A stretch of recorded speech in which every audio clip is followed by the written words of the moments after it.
Okay, so a little update today. Today I received the arms that I was explaining on a previous video. So I was waiting for these arms on both sides. This is the arms of the e30 318 IS. The silent blocks as well for this model and engine. So as you can see now, they are fitting perfectly on the M44, basically because it's the same pattern here for the bolts, and the width of the engine block is the same as the 318 IS. So it's fitting like a charm on the subframe. So this will be the horizontal position. So as you can see, the sump is completely aligned with the subframe. What I'm going to do right now is put the rear subframe back in place. As you can see as well, I've changed all the braking tubes. I don't know how to say it in. All the braking hoses, they are competition quality. This is the part of the back that goes right here when the rear axle is in place. Also installed the rear the handbrake cables that are as well going like a charm for this subframe, because I'm using the arms of the e36 compact here. This is the subframe of the e30. Basically it's exactly the same as the e36. The only difference is the bushings inside of here that are different to adapt to the chassis of the e30. I could have changed the bushings here of the e36, but I didn't want to bother. So now we will have brake discs on the back, brake discs on the front. I took them from a 325 e36, so this is ventilated discs on the front, big caliper, a bigger disc as well, so the car will brake perfectly. These kind of brakes, even standards on BMW, are working very well, and furthermore on this car that it's pretty much lighter, or will be pretty much lighter, basically because of the engine, because I'm mounting a 4-cylinder and not a 6-cylinder that is much more heavier. Very small difference in performance. This engine can go up to 150 horsepower without any problem, and the 6-cylinders that they usually fit here is 180, and the difference of weight and performance, in my opinion, are not worth it, and the car will run much better with less weight and a little bit less of power. Basically what I'm going to do, as you can see, I have the subframe on a small platform here with wheels. I will put the lifter underneath it, try to make it as balanced as possible, and then I'm gonna raise all the platform so this part here will fit here. I can bolt them together. The back part here,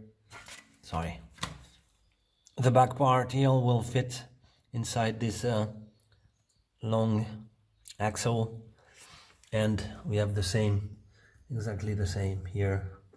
So you can see there's this long axle here with a bolt that screws just there. So this axle will go all the way through, and we'll keep the rear subframe in place. And so the subframe is fixed on 3 parts here, over there, yes, over there, and here. These are the 3 mounting points of the rear subframe. Of course, there are the springs and the rear suspension that goes all the way up. But that's not the part that is maintaining the subframe in place. These are the 3 points I just showed you. So I'm gonna raise it. Hopefully I'm not making too much efforts. Not breaking my back on the intent. And I'll show you the results afterwards. So the rear subframe is fully installed. No big deal. You don't have to make excess efforts. Just put, as I showed, you put the lift in the middle and one on both sides, and it helps a lot to make it enter. So now we have brake discs on the back of the car as well. So everything is fitted. The handbrake cable is also installed and tightened on this side, going all the way here.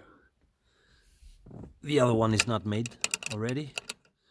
I'm gonna maybe make it tomorrow so I can stiffen it a little bit more, but now it's blocking the rear wheel. That's a first tightment. I will make the final adjustments once the other side is made.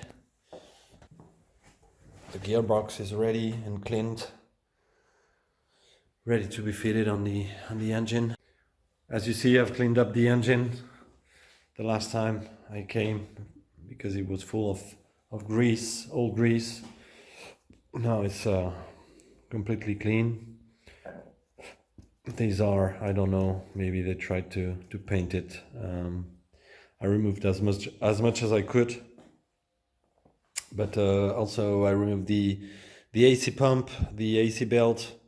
So now we will have a little bit less weight with the AC out, and I will keep the original belt because finally I'm keeping the driving assistance for the steering rack. The steering assistant, sorry, because I'm gonna fit the Z3 rack, so we need the pump, and I modified nothing but the tube as I showed earlier. So now it's fitting really well. We have plenty of room to install the steering rack. And I will install the new manifold. So this is also one of the latest parts. I already mounted the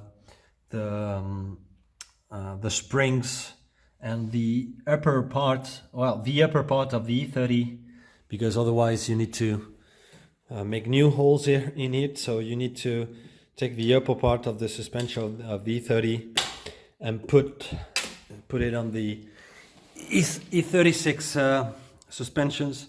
This is not for racing. This is not the only purpose is that I want to have the car ready to roll and to try mechanically, try the brakes. These are the new brakes. These are e36 325 brakes. So as you can see, they are vented here. It's a double disc, so airflow can come from one part to the other, and that will help a lot to keep the brakes cool. So now the steering is going crazy because obviously it's not connected to the steering rack, and it's not connected yet because I'm waiting for the adapters that will go here between the subframe and the steering rack. As you can see, my finger fully fits in this part because I need some adapters, and I'm waiting them from USA. They are in the customs for 1 month now, and as long as I know, they passed the customs and they are on their way to my place, so I should be able to receive them next week. So the brakes are purged, new brake fluid is already installed. I purged the brakes with my friend last week, and this is the I used the old pump of the e30 in order to close the circuit, so I could purge the liquid. But once the engine is in with the e36 gearbox, we will make this quick. We will remove the hose and install the e36 one with the pump. So again, another pretty good day at the workshop. Today especially, with the fitment of the subframe now, the front subframe, being sure that it will fit. Now I can go pretty easily and mounting everything. So again, another good day at the workshop. Cheers.